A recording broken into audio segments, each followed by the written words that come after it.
اعوذ باللہ من الشیطان الرجیم، بسم اللہ الرحمن الرحیم۔ رضوی بھائی آن لائن .com کی جانب سے میں ہوں محمد اقبال رضوی، اور آج ایک اور نئی گفتگو کے ساتھ آپ کی خدمت میں حاضر ہوں۔ کچھ مصروفیات کی وجہ سے میں جو سلسلے شروع کر رکھے ہیں ان کے اوپر پورا نہیں اتر پا رہا، ویڈیو نہیں بنا پا رہا۔ آج یعنی یوم الجمعہ کی برکت کی وجہ سے تھوڑا وقت مجھے ملا، تو میں نے اس کو غنیمت سمجھتے ہوئے جس استعانت اور استغاثے کے مسئلے پر ہماری گفتگو جناب حافظ علامہ حافظ زبیر محمد زبیر صاحب حافظہ اللہ کی ایک علمی تحقیق اور علمی ریسرچ کے اوپر ہماری گفتگو ہو رہی تھی، اسی کو آگے لے کر چلوں گا، ایک باریک نقطے کو سمجھانے کی کوشش کروں گا۔ اس ٹاپک کو میں نے پچھلی جب قسط کے اندر چھیڑا تو دو طرح کے جو علماء ہیں، ایک اہل سنت کا طبقہ اور ایک غیر مقلدین یعنی وہابیہ، چاہے وہ دیوبندی ہوں یا مقلد ہوں یا غیر مقلد ہوں، ان حضرات کے علماء جو میرے ساتھ اٹیچ ہیں انہوں نے اس پہ ایک شدید قسم کی تنقید کی، اور علماء اہل سنت میں بھی بعض لوگوں نے اس پہ تنقید کرنے کی کوشش کی، گفتگو کی، سوال اٹھائے۔ میرا ذاتی نظریہ ہے، غلط بھی ہو سکتا ہے، لیکن جو ریسرچ میں نے پیش کی تھی وہ قرآن اور حدیث کے جو علوم اور فنون اور قوانین ہیں ان سے ہٹ کے نہیں تھی، اور انشاءاللہ آگے چل کے گفتگو کتابوں کی روشنی میں کروں گا، اللہ نے زندگی دی اور وقت ملا، کہ جو موقف میں نے پیش کیا وہ جمہور علماء اہل سنت اور ائمہ مفسرین کی بھی یہی رائے ہے۔ دیکھیں، یہ استعانت اور استغاثے کے مسئلے پر جو سورہ فاتحہ کی ہم آیت پڑھتے ہیں، ایاک نعبد و ایاک نستعین، اس موضوع پر دو طرح کے علماء اس روئے کائنات میں موجود ہیں۔ 1400 سال کی تاریخ آپ اٹھائیں، دو طرح کے علماء آپ کو ملیں گے۔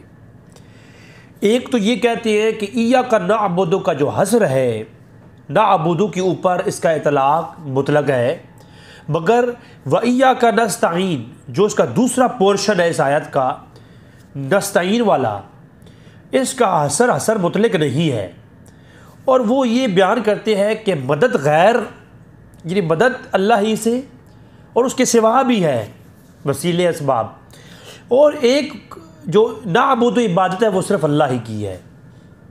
دیکھیے، اس آیت کو ایک بچہ بھی اگر پڑھے نا تو سمجھ سکتا ہے کہ ایاک نعبد، یہ اس پر ایاک جو یہ نعبد اطلاق یہاں پر پہلے وجود کے اوپر ہے، یہ پہلا وجود نعبد عبادت ہے، اور اس کا دوسرا پورشن وَإِيَّاكَ نَسْتَعِينُ، یہ جو نستعین ہے یہ دوسرا پورشن ہے اور یہ دوسرا وجود ہے۔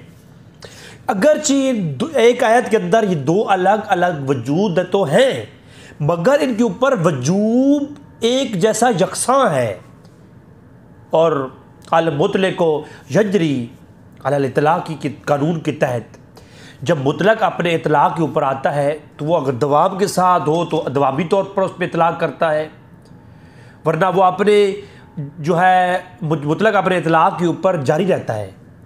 اب ایسا نہیں ہے کہ نعبد والا پورشن ایک جماعت نکال کر یہ کہے کہ عبادت صرف اللہ ہی کی ہے، مگر نستعین کے معاملے میں تو اور معاملات بھی ہیں، تو یہ بھی اس کے اوپر میں آگے تصریحات پیش کروں گا، اس کی وجوہات کیا ہے۔ یہ بھی جو ہے اس آیت کے معیار اور اس کی علمی طور پر اس کا حق ادا نہیں کر رہا یہ موقف، اور اس سے اگلا پورشن وہ جو یہ کہتے ہیں کہ اللہ ہی سے عبادت اور اللہ ہی سے استعانت مطلقاً، تو پھر بھی اس آیت کا مفہوم، اس کو اطلاق، اس کو جو ہے متعین کرنا، پھر قرآن کے اندر کئی اختلافات پیدا ہوتے ہیں، آگے چل کے میں اس کے اوپر انشاءاللہ گفتگو کروں گا۔ دیکھیں، سورہ فاتحہ کا علمی انداز اس کمال کا ہے کہ ایک جاہل شخص جو قرآن کے علوم اور فنون کو نہیں سمجھ سکتا، وہ ان ٹیکنیکلی قرآن کی پہلی آیت کریمہ الحمدللہ سے آگے نہیں گزر سکتا، اور میں کئی لوگوں کو بدمزم حضرات کو اس بات میں چیلنج کر چکا کہ میرے سامنے بیٹھ کے مجھے اس آیت کا مفہوم سمجھائیے، نہیں سمجھا سکتا۔ جب تک قرآن کے علوم اور فنون کی بحث کو کوئی نہیں جانتا، وہ قرآن کی ان ٹیکنیکلی باتوں کی طرف جاتے ہوئے پریشانی کی لاحق ہو جاتی ہے۔ اب آپ دیکھیں، میں آتا ہوں ایاک نعبد و ایاک نستعین کے اوپر میں انشاءاللہ آج سیر حاصل گفتگو کروں گا۔ اس قرآن کی جو آغاز والی آیت ہے اس کے اوپر ہی میں کوشش کروں گا کہ میں آپ لوگوں کی جو ہے وہ یہ آپ کو سمجھاؤں اس بارے میں۔ دیکھیں،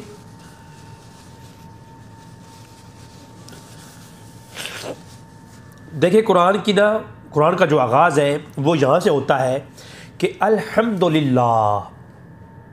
اب یہ لا الف لام جب خاص کر دیا گیا حمد کو، اب جب حمد کو خاص کیا گیا للہ، اللہ کے لیے، تعریف جتنی بھی ہے، اچھی باتیں جتنی بھی ہیں، حمد جتنی بھی ہے، تعریف کسی چیز کی کرنا، کسی چیز کی بڑائی بیان کرنا، یہ صرف اللہ ہی کے لیے ہے۔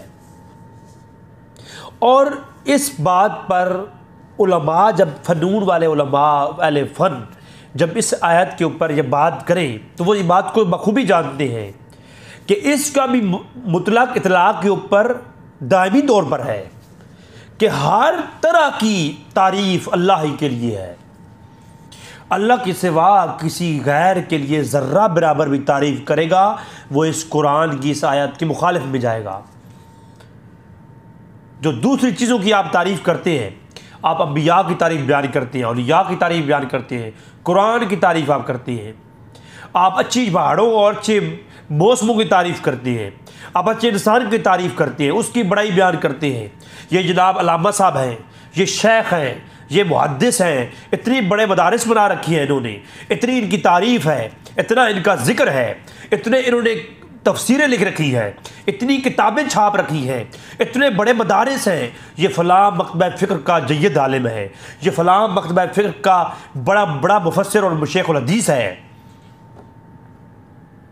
یہ جو تمام طور القابات کسی کا ذکر اور تعریف آپ کر رہی ہیں، کسی کی اچھے الفاظ کے ساتھ اس کے احسن کلام اس کے بارے میں کر رہے ہیں، حقیقتاً یہ اللہ ہی کے لیے ذات کے لائق ہے، اور کسی غیر کے لیے ایسا کرنا قرآن کے عین اختلاف کی طرف جاتا ہے۔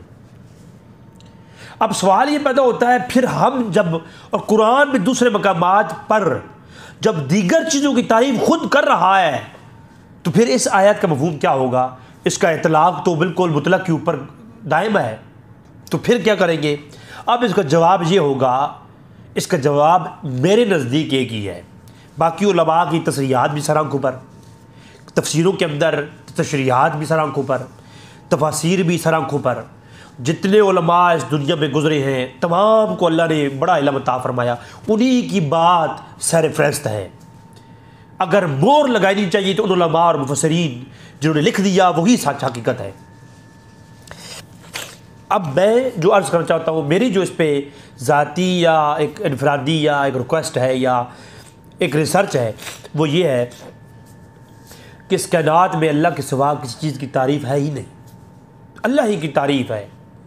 اگر نبیوں کی تعریف ہم کرتے ہیں، ولیوں کی کرتے ہیں، کسی اپنے والدین کی کرتے ہیں، کسی علامہ کی کرتے ہیں، تو وہ بھی حقیقتاً اللہ ہی کی تعریف ہے۔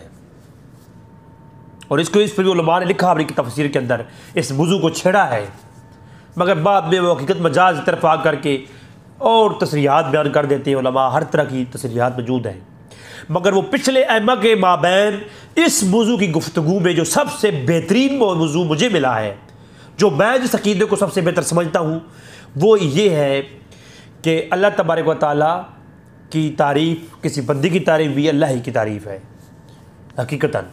چونکہ کسی بندے کو کوئی کمال حاصل ہے جس کی تعریف کی جا رہی ہے تو یہ بھی اللہ کی عطا کی وجہ سے ہے، تو حقیقتاً یہ اللہ ہی کی تعریف ہے۔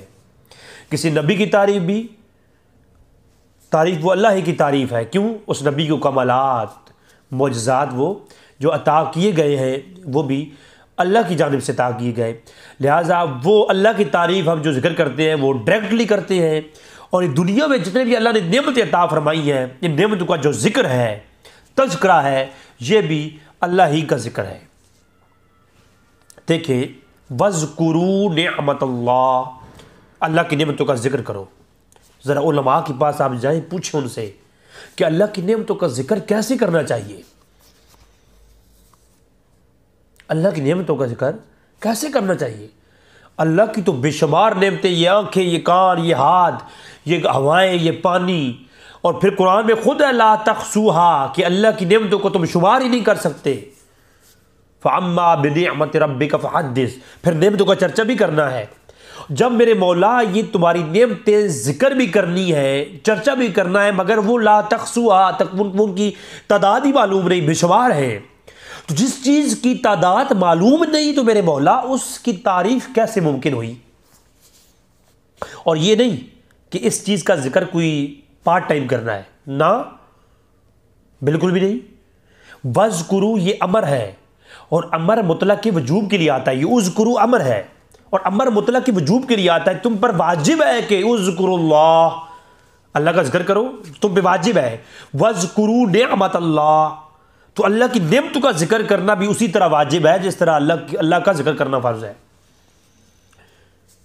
تو یہ امر مطلق کے وجوب کے لیے آیا، یعنی اللہ کی نعمتوں کا ذکر کرنا ہر لمحہ، ہر لحاظہ، ہر گھڑی اللہ کی نعمتوں کا ذکر کرنا تم پر واجب ہے۔ جب اللہ کی نعمتوں کا ذکر کرنا واجب اور وہ شمار میں بھی نہیں آتی تو پھر کیسے؟ تو یہ جو اللہ کی نعمتوں کی تعریف اور ذکر اور آپ ان کا اکثر کلام کرتے ہیں تو یہ بھی حقیقت اللہ ہی کی تعریف ہے۔ اور یہ اس کا بھی ذکر قرآن میں آیا کہ وہ کون سی نعمتیں ہیں جو آپ کی کوانٹٹی میں آتی نہیں ہیں، کاؤنٹنگ میں نہیں آتی، اور ان کی آپ تعریف کریں گے۔ How this possible? اب قرآن میں اس کا جواب آ گیا۔ موسیٰ علیہ السلام نے یہی بات کہی کہ وَإِذْ قَالَ مُوسَىٰ لِقَوْمِهِ يَا قَوْمِ اذْكُرُوا نِعْمَتَ اللَّهِ عَلَيْكُمْ کہ موسیٰ علیہ السلام نے اپنی قوم سے کہا میری قوم اللہ کی نعمتوں کا ذکر کیا کرو، اور وہاں بھی لفظ آیا اذکروا وَاذْكُرُوا نِعْمَتَ اللَّهِ کہ اللہ کی نعمتوں کا یہ ذکر کرنا تم پر واجب ہے، یہ کیا کرو۔ تو قوم نے سوال کیا موسیٰ وہ کون سی نعمتیں ہیں جن کا ذکر کرنا ہے؟ اللہ کی تو بے شمار نعمتیں۔ پھر کہا اذ جعل فیکم انبیاء، باقی نعمتیں ساری نعمتیں ہیں، ان کا ذکر کرتے رہو گے تو پورا نہیں ہو پائے گا، تو تم ایک کام کرو، یہ ساری نعمتوں میں سے نبیوں کی نعمتیں جو اللہ نے سب سے بڑی نعمتیں دی ہیں وہ انبیاء ہیں، تو انبیاء کی نعمتوں نعمت سمجھ کر کے انبیاء کا ذکر کرنا، ان کے تذکرے کرنا، ان کی شان، ان کی تعریف کرنا، یہ کیا ہے؟ یہ تم پر واجب ہے۔ اب ایک مقام پر غیر اللہ کے لیے تعریف کرنا واجب اور غیر اللہ کی تذکرہ کرنا واجب، اور وہ واجب ہونا ٹھہرا، اور دوسرے مقام پر الحمدللہ، تو اس کا آپس میں جگاڑ کیا بنے گا؟ وہ یہ بنے گا، اس کا آپس میں کمبینیشن کیا بنے گی؟ وہ یہ بنے گی کہ اللہ کی نعمتوں کا ذکر جو ہے نا، وہ یہ بات، یہ لفظ بتا رہا ہے کہ وہ اللہ کی نعمتیں ہیں۔ یہ جس انسان کا ذکر کر رہے ہیں وہ بھی اللہ کی نعمت، جس پہاڑ کی تعریف کی وہ بھی اللہ کی نعمت، جس پانی کی تعریف کی وہ بھی اللہ کی نعمت، کسی علامہ کے علم کی تعریف کی وہ بھی اللہ کی نعمت۔ یہ تمام چیزوں کی جن کی آپ تعریف دنیا میں کرتے ہیں یہ اللہ ہی کی طرف سے ہے، اور اس کو قرآن نے ڈیفائن کر دیا، اور اس کی تعریف کرنے کا حکم بھی قرآن میں، کیونکہ وہ ذکر کس کا ہے؟ وہ اللہ ہی کا ذکر ہے۔ لہذا کائنات کے کسی گوشے کا بھی آپ ذکر کرتے ہیں، تعریف کرتے ہیں، تو حقیقتاً وہ اللہ ہی کی تعریف ہے، مجازاً آپ کسی علامہ کا نام لے رہے ہوتے ہیں، اس چیز کا ذکر کر رہے ہوتے ہیں۔ تو یہ ہے الحمد کا پہلا وہ لفظ جس کی یہ تعریف ہے۔ اگر کوئی یہ کہے کہ جو چیز اللہ کے لیے خاص ہے کسی غیر کے لیے ماننا شرک ہے، تو قرآن کا یہ پہلا لفظ الحمد، اس سے آگے کوئی مائی کا لال پیدا نہیں ہوا جو ہمارے سامنے بیٹھ کے کم سے کم مجھے مطمئن کر سکے۔ جب تک آپ یہ اس کی تعریف نہیں کریں گے کہ جو بھی کائنات میں جو کچھ باقی تعریفیں بھی ہیں یہ بھی اللہ کی تعریف ہے، لیکن انڈائریکٹ، وہ ڈائریکٹ طریقے سے ہم تعریف کرتے ہیں، یہ انڈائریکٹ طریقے سے ہے۔ اس کے علاوہ کوئی یہ سمجھے کہ اللہ کے سوا فلاں شخصیت، فلاں نبی، فلاں ولی اس تعریف کے ہی لائق ہے، اس کی ذات اس تعریف کے لائق ہے، یہ اس کا اپنا کوئی کمال ہے، اس کی یہ کمال ایسا اس نے اپنا یہ اخذ کیا ہے کہ یہ اس کی تعریف ہی کی جا سکتی ہے، تو یہ جو ہے حالت شرک کی طرف لے کے جاتا ہے، اور ایسا عقیدہ علیہ السلام میں ہرگز جائز نہیں ہے۔ اب بات آتی ہے اسی آیت کو آگے پڑھیں آپ تھوڑا۔ الحمدللہ رب العالمین، عالمین کا رب، رب کون؟ اللہ ہی کی ذات، یہ لفظ رب کا استعمال ہوا۔ اب رب کا لفظ جب بھی اس کا اطلاق ہوتا ہے، یہ جو لفظ رب ہے، رب العالمین، عالمین کا رب، عالمین میں فقط دنیا نہیں ہے، اس کے علاوہ بھی کئی کہکشائیں، کئی آسمان، زمینیں جو انسان کی رسائی جہاں تک نہیں ہے، وہاں کا رب بھی، عالمین کا یعنی رب، وہاں پر بھی رب اللہ تعالیٰ کی ذات ہے۔ اللہ کے علاوہ نہ کوئی عطا کرنے والا، نہ کوئی خالق، نہ کوئی مالک، نہ کوئی غوث، نہ کوئی رب نہیں ہو سکتا۔ اللہ ہی کی ذات تو بھائی رب ہے عالمین کے اندر۔ اللہ کی ذات جب رب ہے تو اب قرآن کا مطالعہ کرتے ہوئے ہمیں ایک اور مقام پہ رب کا اطلاق کسی غیر کے لیے مل گیا جو اللہ نے خود کیا۔ سورہ بنی اسرائیل کے اندر والدین کے لیے کہا گیا کہ ربیانی صغیرا، یہ تمہارے چھوٹے رب ہیں۔ اب رب کا لغوی معنی کیا کریں گے آپ؟ پالنے والا، رزق دینے والا، عطا کرنے والا، پرورش کرنے والا۔ تمہارا مالک جو ہوتا ہے اس کے لیے رب کا لفظ استعمال کرتے ہیں۔ تو جو پالنے والی ذات ہے وہ اللہ کی بھی ہے، اور چھوٹی پالنے والی ذات والدین کی بھی ہے۔ اور میں آپ کو کہوں یہ ہندو مت کا عقیدہ ہے کہ اللہ بھی وہ جو ذات ہے جو آسمانوں میں ہے وہ بھی ہمارا رب ہے، پالنے والا ہے، اور یہ جو بھگوان ہے، یہ جے شری، یہ کالی ماتا، فلانا فلانا، یہ بھی ہمارے چھوٹے پالنے والے ہیں۔ جو ایسا عقیدہ رکھے یہ مشرکانہ عقیدہ ہے، اور والدین کے متعلق بھی کوئی ایسا عقیدہ رکھے وہ بھی غلط ہے۔ تو قرآن نے لفظ رب کا استعمال والدین کے لیے کر دیا، یہ کیا ہے؟ تو اس کا مطلب یہ ہے کہ اللہ ہی پالنے والا ہے۔ اگر کوئی اور تمہیں پال رہا ہے تو یہ حقیقتاً ہیلپ اس کی ہے، وسیلہ بواسطہ وہ ہے، پالنے والے اللہ ہی کی ذات ہے، پالنے والی وہی ذات ہے۔ آپ کائنات میں جو کچھ بھی آپ کھا رہے ہیں، اٹھ رہے ہیں، بیٹھ رہے ہیں، جہاں سے بھی آپ کھانا پینے کا انتظام ہو رہا ہے، اس کا پیچھے واحد مرکز ہے، وہ اللہ کی ذات ہے جو عطا کر رہی ہے۔ وہ عطا روک دے۔ اگر انسان کی دسترس میں یہ محنت کر کے کھانا ہوتا کہ یہ محنت کرتا ہوں تو میں تب کھاتا ہوں، تو پھر انسان بہت کچھ سوچ رہا ہوتا ہے کہ میں اب یہاں سے گاڑی لے کے جا رہا ہوں، آدھے گھنٹے کے بعد میں فلاں مقام پہ پہنچوں گا۔ اب یہ انسان کا فقط ایک فہم ہے کہ میں آدھے گھنٹے تک وہاں پہنچوں گا، ممکن ہے رستے میں اس کا ایکسیڈنٹ ہو جائے۔ اب وہ جو ایکسیڈنٹ ہوا ہے نا، یہ ہے اللہ تبارک تعالیٰ کی ذات جو سب کچھ جاننے والا ہی ہے کہ اس نے پہنچنا ہے یا نہیں، جبکہ انسان فقط وہ ایک وہم، ایک کریشن کر سکتا ہے ٹیمپریری طور پر۔ تو یہاں پر بھی وہی عقیدہ ہوگا کہ اللہ کی ذات پالنے والی مطلق، قادر مطلق ہے، وہی پالنے والا ہے۔ اگر اس نے بسبب آپ کو والدین وہ عطا کر رہا ہے تو والدین بھی اس حوالے سے تمہارے رب ہیں، اور بھی کوئی تمہیں کوئی بادشاہ آیا تو وہ بھی رب، بلکہ بادشاہ کو بھی رب کہا گیا۔ سورہ یوسف کے اندر جب خوابوں کی تعبیر بتاتے ہوئے، اور ایک مقام پہ نہیں 3 سے زیادہ مقامات پہ آیا ہے، تو یوسف علیہ السلام جب قید خانوں کے ساتھیوں سے اپنے خواب کی تعبیر وہ بیان کرتے ہیں تو وہ تعبیر بتاتے ہیں، تو کہتے ہیں تمہارے خواب کی تعبیر یہ ہے کہ ربہ خمرا، تم اپنے رب کو، وَيَسْتَسْقِي رَبَّهُ خَمْرًا، تم اپنے رب کو شراب پلاؤ گے، تو رب کو شراب پلائے گا۔ یہ تعبیر بتائی یوسف نے اپنے قید خانے کے ساتھیوں کو۔ سوال یہ پیدا ہوتا ہے کہ وہ رب کون تھا جس کو شراب پلائے گا؟ وہ کیا مطلب؟ تو عزیز مصر کو قرآن نے رب کہا ہے، پالنے والا۔ ادھر تو ایک مکتبہ فکر ہے جو غوث الاعظم کہے، تو دوسرے کہتے ہیں جی تو مشرک ہے۔ تو صرف لفظوں پہ فتوے نہیں آتے، عقیدہ دیکھا جاتا ہے، مرتکب کا اعتقاد دیکھیں گے، فتویٰ لگائیں گے۔ آج میں سے ہے کہ جو آپ دیکھ رہے ہیں اس بندے کا یہ اعتقاد نہ ہو، جو آپ دیکھ رہے ہیں ممکن ہے اس کا یہ اعتقاد نہ ہو۔ ایک شخص نے جا کر کے ایک درخت کے سامنے کھڑا ہو کر کے وہ رونے لگ گیا، مثال کے طور پر، فار ایگزامپل ہے، لیٹ سپوز کہ ایک شخص درخت کے سامنے گیا، وہ اس درخت کو چلتے پھرتے، بلکہ میں نے کسی ناول میں پڑھا تھا، ناول میں، کہ ایک شخص ایک درخت چھوٹا سا لگایا، اس کے نیچے بیٹھا کرتا تھا، اسے اس درخت سے بہت پیار تھا، بلکہ اسے دوست بنا لیا، اور کبھی کبھار اس درخت کے نیچے جا کر کے اس سے باتیں کیا کرتا تھا، اس سے اپنی دکھ درد بانٹا کرتا تھا۔ تو اگر اسی طرح سے کوئی درخت کے سامنے کھڑا ہو کر کے باتیں کر رہا ہو اور کوئی مواحد گزرے، ہے، کوئی توحید پرست گزرے وہاں سے اور کہے کہ یہ تو مشرک ہے، فتویٰ لکھ دے، تو اس سے پوچھے بھی نہیں کہ بھائی تم کیوں کھڑے ہو کے بات کر رہے ہو، کیا تم اس کی عبادت کرتے ہو، کیا تم اسے کوئی جو ہے نا رب سمجھتے ہو، کوئی اس کے بارے میں تمہارا مشرکانہ عقیدہ ہے؟ تو پہلے عقیدہ پوچھنا چاہیے۔ اور مجھے ایک بھائی کہنے لگا وہ جی بریلوی حضرات تو قبر پرست ہے، مشرک ہے۔ تو میں نے پوچھا یار یہ بریلوی حضرات مشرک ہے، یہ کتاب سے قبر پرست ہے کہاں سے، ذرا دکھاؤ مجھے۔ انہیں جی فلاں دربار میں گیا تو فلاں جگہ یہ ہو رہا تھا۔ میں نے کہا یار آپ عوام کی بات نہیں ہو رہی، کسی مسئلہ کی کتاب کی بات ہوگی، اس کی کتاب سے دکھاؤ گے کدھر لکھا ہے انہوں نے کہ قبروں کی پوجا کرنی چاہیے، قبروں کو سجدہ کرنا چاہیے یا وغیرہ وغیرہ۔ نہیں وہ پجاری ہیں۔ میں نے کہا بھائی ٹھیک ہے لیکن مجھے کچھ دکھاؤ تاکہ میں بھی اسے ہائی لائٹ کروں۔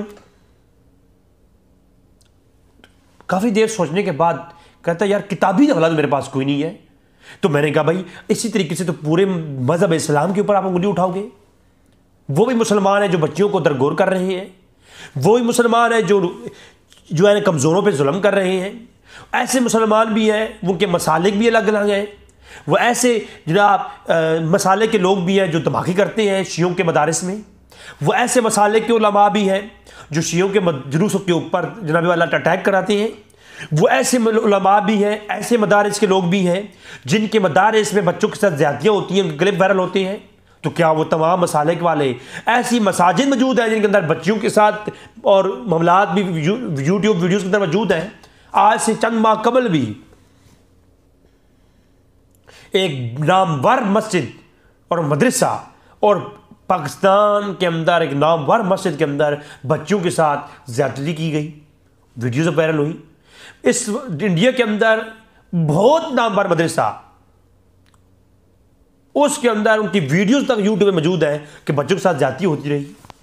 تو کیا اس مسلک کو آپ بدنام کریں گے؟ عوام الناس اور عامت الناس اور علماء اور طلاب علم کی ذاتی افعال کی بنیاد پر کسی مسئلہ کسی مکتبہ فکر کو نشانہ بنانا، یہ تو کوئی نہ میانہ روی ہے نہ عدالت ہے۔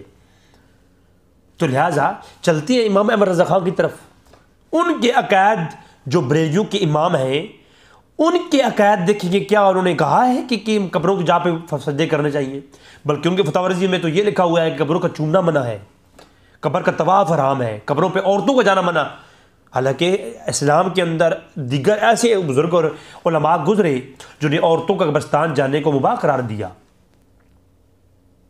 بلکہ ایسے بھی علماء گزرے جنہوں نے عورتوں کے اجتماعات اور اخلاقات کے ساتھ اجتماع کروانے کے جن میں تعلیم و تربیت ہوتی ہو اس کو بھی مباح قرار دیا اور کعبۃ اللہ کے حوالہ جات دیے۔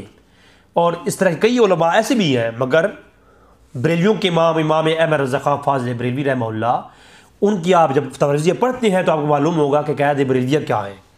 ان کا تو کہیں یہ مسلک ہی نہیں ہے، عقیدہ ہی نہیں ہے۔ ہم لوگ سنتے نہیں پڑھتے نہیں، جس کی بات کرتے ہیں اس کے اوپر تبرہ کرتے ہیں اور ہم اس کے اوپر جناب الزام تراشیاں اور اس طریقے سے ان پہ کرتے ہیں۔ برکیف گفتگو بیر لمبی ہوتی جا رہی ہے۔ تو اللہ بھی رب، عزیز مصر بھی رب، اللہ بھی غوث اور عبد القادر جیلانی بھی غوث۔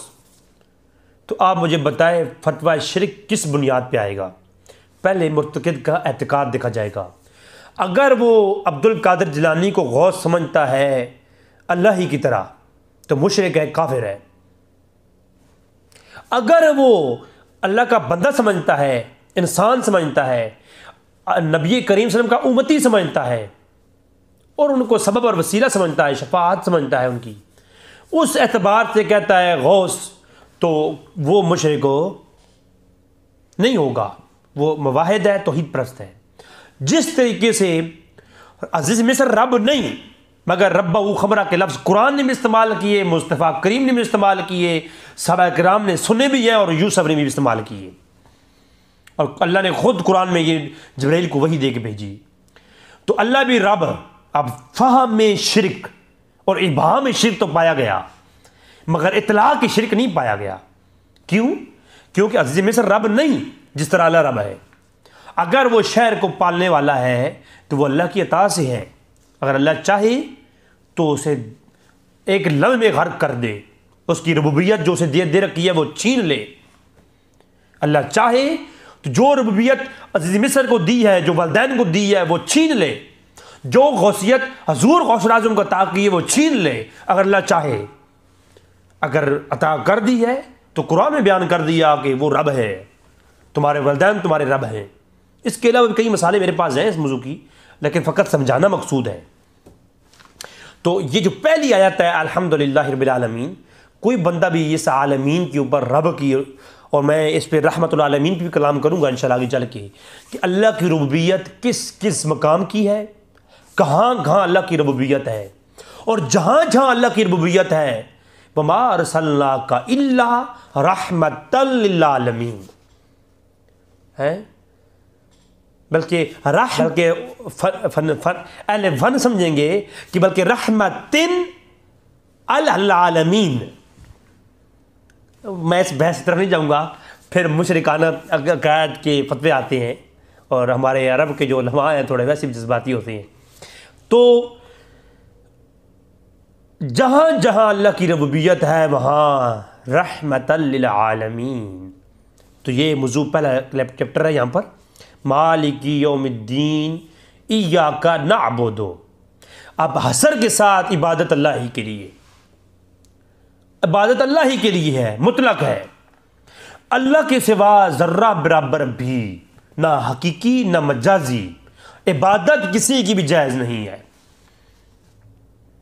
عبادت اللہ کے سوا کسی کی بھی جائز نہیں۔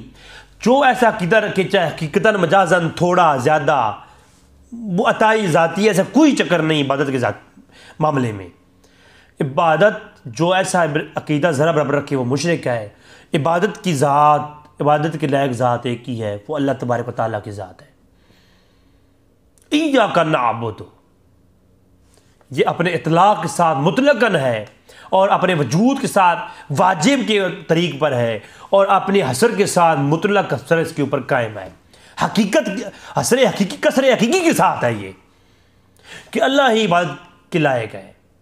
وَإِيَّاكَ نَسْتَعِينُ، اور یہ اسی منہج پر مطلق ہے، قصر حقیقی کے ساتھ ہے، اور اس کا وجوب واجب ہے، اور اس کا اطلاق مطلق ہے، کہ عبادت بھی اللہ ہی کی سے ہے اور استعانت بھی اللہ ہی سے ہے۔ جو ذرہ برابر بھی استعانت غیر کے لیے مانے وہ اسی طرح مشرک ہے جس طرح عبادت غیر کے لیے مانے۔ بات سمجھا رہی ہے؟ اس پہ دو مکتبہ فکر ہیں یہاں اس وقت۔ ایک کہتا ہے نہیں، عبادت تو مطلق ہے، مگر استعانت میں بعض کا مسئلہ بعض میں ہے، وہ حقیقی یہ ہے، مجازی یہ ہے، اس کا اطلاق مطلق نہیں ہے۔ کیوں نہیں ہے؟ ایک کوشچن ہے، اس کا جواب چاہیے۔ کیوں نہیں ہے؟ کہ قرآن کی آدھی آیت کو تو آپ نے مطلق سمجھا، اور آدھی کو پھر تو عبادت کو بھی تھوڑا کم کر لیں۔ عبادت کے متعلق بھی یہ عقیدہ رکھ لیں کہ جناب عبادت بھی ذرہ برابر تھوڑی بہت کسی کی کر لینی چاہیے مجازی طور پر۔ پھر ہندوؤں کیا قصور ہے؟ ہندو کیوں جو ہے ان کو ہم کیوں روتے ہیں؟ پھر ہندو مت کا تو یہی عقیدہ ہے کہ عبادت تو اوپر والے کی بھی ہے، پوجا اس وقت اس کی ہے، ان کی جو ہم پوجا کرتے ہیں نا یہ مجازن کرتے ہیں ہم۔ سورہ بنی اسرائیل کے اندر آیت نمبر 57 میں یہی بیان ہے نا کہ وہ جو ہے عزیر علیہ السلام اور اپنے نیک بندوں کے بت بنا کر کے ان کی پوجا کرتے ہیں، تو وہ جانتے ہیں کہ یہ جو نیک بندے ہیں انہوں نے عبادت کی ہے کس کی؟ اللہ کی، اس رب کی، وہ جو سب کا بنانے والا ہے۔ ہندو کہتے ہیں کہ اس کی عبادت کرنی چاہیے، مگر یہ جو ہمارے بھگوان ہیں ان کی ہم حقیقی طور پر نہیں لیکن مجازی طور پر انہیں مستحق عبادت سمجھتے ہیں۔ تو اگر عبادت بعض بھی کسی کے لیے نہیں تو استعانت بھی بعض کسی کے لیے نہیں، یہ تو کوئی طریقہ ہی نہیں ہے۔ اب اس میں ایک مکتبہ فکر تو یہ ہے جو کہتا ہے نہیں، استعانت جو ہے، استغاثہ جو ہے وہ غیر اللہ سے بعض مقامات پر جائز ہے۔ ایک یہ مکتبہ فکر ہے، اس کا بھی ہم آگے چل کے جواب میں دوں گا۔ اور ایک دوسرا ہے، وہ یہ کہتا ہے عبادت مطلق اللہ سے اور استعانت ہی مطلق اللہ سے، اور یہ جو ما تحت الاسباب، یہ ہم ایک دوسرے کی ہیلپ کرتے ہیں، یہ جائز ہے، یہ بندوں سے ہے۔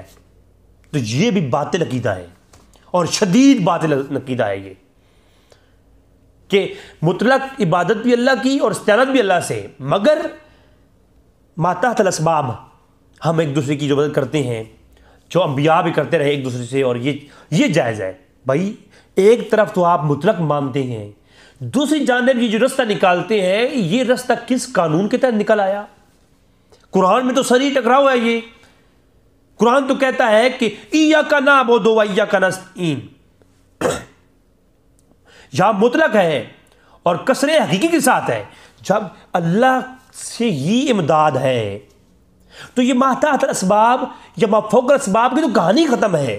ہر طرح کی عبادت، ہر طرح کی عبادت اللہ کے لیے، اور ہر طرح کی استعانت اللہ کے لیے۔ اب اس روئی کائنات میں کوئی مائی کا لال پیدا نہیں ہوا جو مجھے اس بات پہ سمجھائے کہ جو عبادت ہے وہ تو ہر طرح کی اللہ کے لیے ہے، ما تحت الاسباب ہو یا ما فوق الاسباب۔ لیکن اور جو استعانت ہے وہ نہیں، ما تحت الاسباب تو لوگوں سے بھی ہوتی ہے، ما فوق الاسباب کسی سے نہیں ہوتی۔ یہ اہل وہابیہ، غیر مقلدیہ، دیوبندیہ، جتنے بھی ہمارے یہ حضرات احباب علماء ہیں، یہ عقیدہ پیش کرتے ہیں، جبکہ جو اہل سنت الجماعت دیگر مذاہب ہیں وہ حقیقت اور مجاز کا ذکر کرتے ہیں۔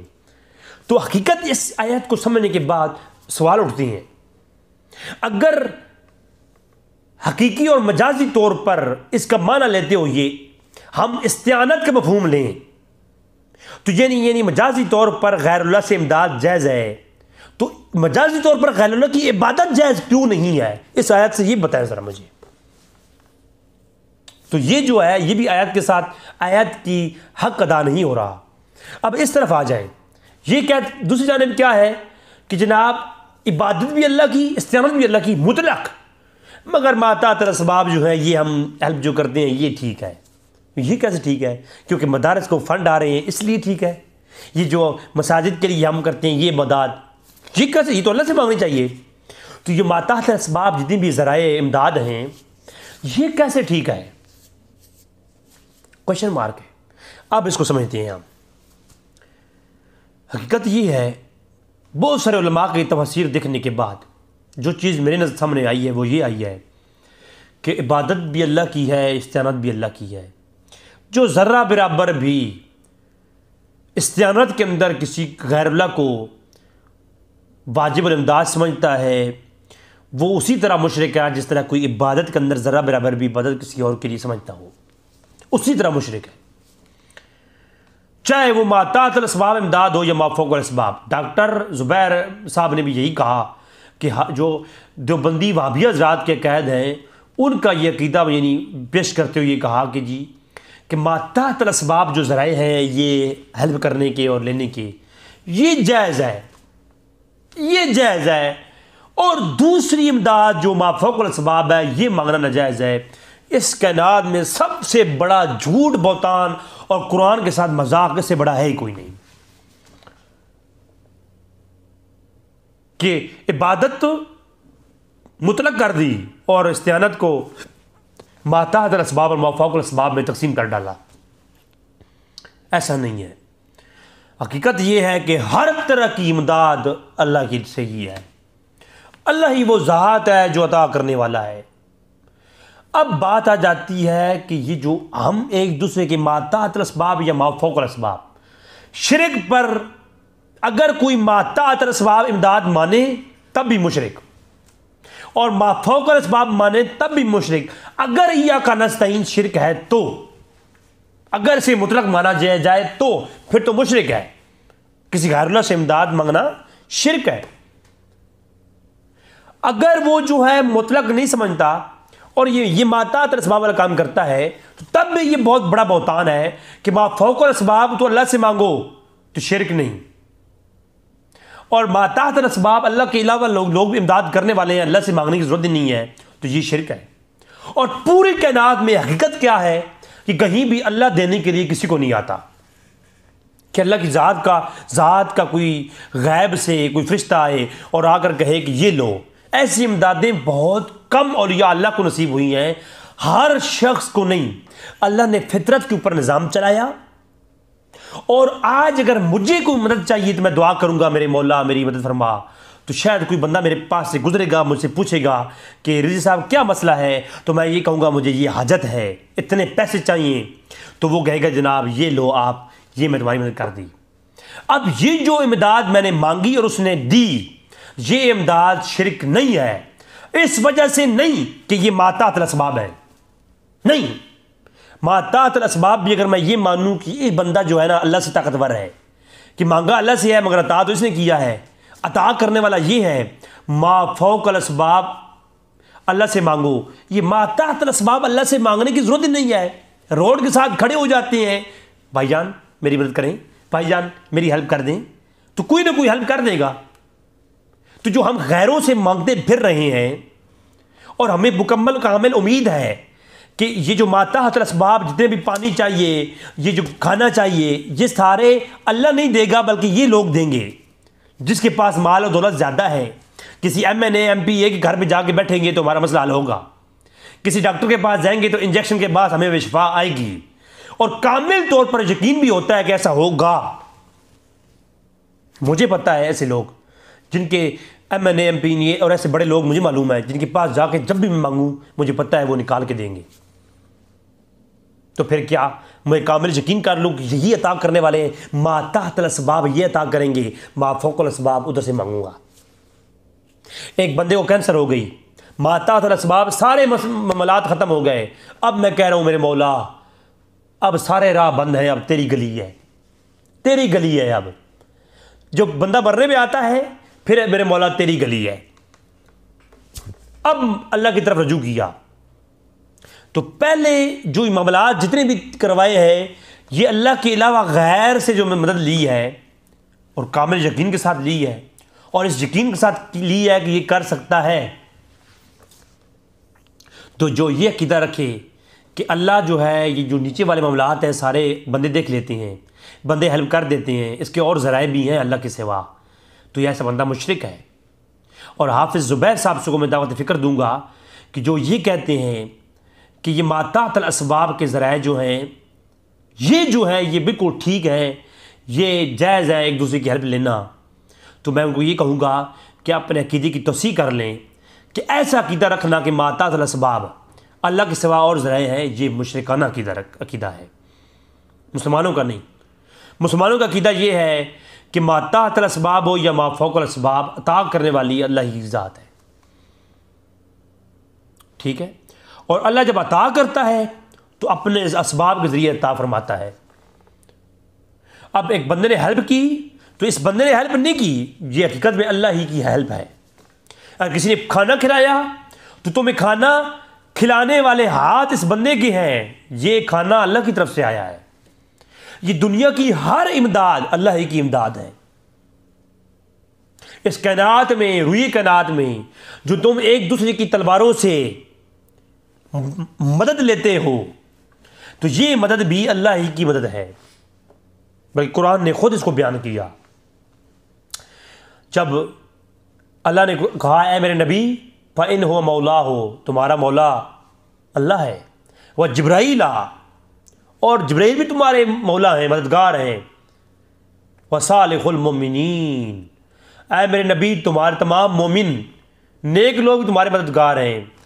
تو یہ جو مددگار ہے نا، ادھر تو ایاک نستعین ہے تو اور ادھر جو ہے بندے مددگار ہیں، قرآن میں ٹکراؤ ہے سیدھا سیدھا۔ تو یہ جو مددگار ہے نا بندے، یہ حقیقت اللہ ہی کی مدد ہے۔ جہاد کرنے والے کی تلوار بھی اللہ کی طرف سے ہے، اور کوئی مال لٹانے والے کا مال بھی اللہ کی عطا سے ہے۔ اگر اللہ اسے طاقت ہی نہ دیتا لڑنے کی تو وہ ذاتی طور پر کوئی مدد نہیں کر سکتا، جہاد نہیں کر سکتا۔ اگر جبرائیل مددگار ہے، حضور کو ڈائریکشن دیتے ہیں، تو وہ ڈائریکشن دینے کی طاقت اللہ نے دے رکھی ہے، اور اللہ چھین لے اور چھینے گا۔ ایک وقت ایسا آئے گا فَنُفِخَ فِي الصُّورِ، جب سور پھونکا جائے گا تو جبرائیل بھی تباہ ہو جائیں گے، فنا ہو جائیں گے۔ تو لہٰذا اس وقت بھی جو جبرائیل کی امداد ہے یہ بھی اللہ کی امداد ہے۔ جیسا بدر کے اندر فرشتے آئے تھے امداد کے لیے، تو وہ امداد اللہ کی امداد تھی، سبق فرشتے بنے۔ اسی طریقے سے دنیا کے جتنے بھی ہیلپ آپ لے رہے ہیں ما تحت الاسباب، یہ تمام کی تمام اللہ ہی کی امداد ہے. اللہ نہ چاہے تو کوئی تمہاری مدد کو نہیں آئے گا. تم بازاروں کے اندر کھڑے رہو, تم دنیا کے اس مقام پہ چلے جاؤ جہاں ہزاروں لوگ امداد کے لیے کھڑے ہوں, وہ تمہاری مدد نہیں کریں گے جب تک اللہ نہیں چاہے گا. یہ اللہ ہی کی امداد ہے, ما تحت الاسباب بھی ما فوق الاسباب بھی. اب مختصر عقیدہ کیا ہونا چاہیے؟ عقیدہ یہ ہونا چاہیے کہ اللہ کے علاوہ ما تحت الاسباب یا ما فوق الاسباب, کسی غیر کو مطلق واجب الامداد سمجھنا یہ شرک ہے. امداد اللہ ہی کی ہے, عطا کرنے والی ذات اللہ ہی کی ہے. امداد کے لائق استعانت اور استغاثہ جس سے کیا جائے وہ اللہ ہی کی ذات ہے. اور اگر اللہ کے بندے نیک ولی ما تحت الاسباب یا ما فوق الاسباب آپ کی ہیلپ کرتے ہیں, نبی ہیلپ کرتے ہیں, کوئی نیک بندہ ہیلپ کرتا ہے, کسی قبر والے سے آپ کو مدد ملتی ہے, کسی نیک ولی کی جو ہے نا روح سے آپ کو مدد ملتی ہے, کسی فرشتے سے مدد ملتی ہے, کسی بھی سہارے سے آپ کو مدد ملتی ہے, تو اگر آپ کو سمندر کے اندر مچھلی سے مدد مل جائے یا آپ کو جو ہے کسی ولی کی قبر سے مدد مل جائے, شفا مل جائے, تو وہ مدد بھی در حقیقت اس ولی کے کمال نہیں, اللہ ہی کی مدد ہے. اور اللہ ہی کی طرف سے یہ ما فوق الاسباب بھی ما تحت الاسباب بھی, جتنے بھی اولیاء اللہ شفا دیتے ہیں, اولیاء اللہ تمہیں اولادیں عطا کرتے ہیں دعا کر کے, تمہیں اور جتنے بھی بارشیں برساتا ہے اللہ, یہ تمام تر اولیاء اللہ کے وسیلے سے, ان کی شفاعت سے, ان کے واسطے سے تو جو ہے عطا کرتا ہے. تو ولیوں کو, غیر اللہ کو استعانت کے لیے ما فوق الاسباب یا ما تحت الاسباب, زندہ کو یا مردہ کو پکارنا, ان کو اللہ کا بندہ سمجھ کر کے, اللہ کی طرف سے اسباب سمجھ کر کے پکارنا مدد کے لیے, اللہ کی شفاعت سمجھ کے پکارنا مدد کے لیے بالکل جائز ہے, کوئی شرک نہیں ہے. اور اللہ کے کسی بندے کو بھی مردہ ہو یا زندہ ہو, ما تحت الاسباب ہو یا ما فوق الاسباب مدد ہو, اسے مطلق واجب الامداد سمجھ کر کے پکارنا یہ شرک ہے. جیسا سلمان علیہ السلام نے ما فوق الاسباب مدد مانگی, عاصم بن برقیہ نے تخت بلقیس لا کے دیا, تو سلمان علیہ السلام کسی مشرکانہ عقیدے میں گمراہ نہیں تھے نعوذ باللہ, اور نہ ہی ما فوق الاسباب غیر اللہ سے مانگ کر کے مشرک ہو گئے. اسی طریقے سے اگر یوسف علیہ السلام کی قمیص کو یعقوب علیہ السلام اپنی آنکھوں پہ لگاتے ہیں تو وہ مشرک نعوذ باللہ نہیں ہوتے, شرک نہیں ہوتا, ان کو شفا ملتی ہے. اور لوگ شفا لینے کی غرض سے عیسیٰ علیہ السلام کے پاس ہزاروں لوگ ایک دن میں شفا پا کے جاتے ہیں تو شرک نہیں ہوتا. تو ایاک نستعین کے اوپر کوئی ایٹم بم نہیں گرتا, تو یقینی طور پر کوئی اور معاملات بھی نہیں ہے. تو یہ صرف دو مسالے کے مابین لڑائی کے علاوہ کچھ بھی نہیں ہے, مشرک کہنے کے علاوہ کچھ بھی نہیں ہے. اللہ کے نیک بندے بھی امداد کرتے ہیں, جو کہ حدیث ہے کہ اللہ کے نیک بندوں میں مدد کرو, اس پہ میری کلام آ چکا. اللہ کے نیک بندے امداد کرتے ہیں, ان کو وسیلہ شفاعت سمجھ کر کے ان کے سے مدد مانگنا بالکل جائز ہے, کوئی گناہ نہیں ہے. ان کو اللہ کا بندہ سمجھنا چاہیے, اللہ کا نیک ولی سمجھنا چاہیے, ان کو شفاعت شفیع سمجھنا چاہیے, نہ کہ انہیں قادر مطلق سمجھنا چاہیے. تو اللہ کی ذات ان کے سبب سے, ان کے وسیلوں سے, ان کی زبان سے نکلی دعا کی سبب سے اور ان کے نام کی بدولت اللہ شفا دیتا ہے, اللہ تمہاری مسئلوں کو حل کرتا ہے. اس پر کئی ایک دلائل موجود ہیں.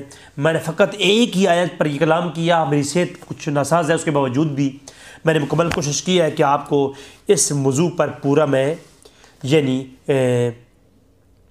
سمجھانا چاہیے مجھے. میں نے کوشش کی ہے کہ آپ کو بعض اس صرف ایک آیت کا مفہوم سمجھا دیا جائے. تو لہٰذا جو لوگ یہ کہانی کرواتے ہیں کہ جو ہے عبادت اللہ کی اور استعانت اللہ کے علاوہ بھی کرنی چاہیے, تو جو بھی ایک لحاظ سے غلط ہے کہ عبادت بعض نہیں ماننی چاہیے اور استعانت بعض ماننی چاہیے, جبکہ دوسرے کہتے ہیں نہیں دونوں مطلق ہیں, مگر دوسری کا جو مطلق ہے وہ الدوام کے ساتھ نہیں ہے. تو یہ بھی غلط ہے. عبادت اور استعانت اللہ ہی کی ہے, اور اس کائنات میں چاہے زندہ مردہ فوق تحت جتنی امدادیں بھی ہیں وہ اللہ ہی کی طرف سے ہیں. اور جو آپ کسی بندے سے مدد مانگتے ہیں در حقیقت یہ بھی اللہ ہی سے آپ نے مدد مانگی ہے, تو اللہ اس بندے کے وسیلے سے آپ کی ہیلپ کرتا ہے. اللہ تبارک تعالیٰ سے دعا ہے کہ رب تعالیٰ ہمیں سمجھنے کی توفیق عطا فرمائے۔ وما علینا الا البلاغ المبین۔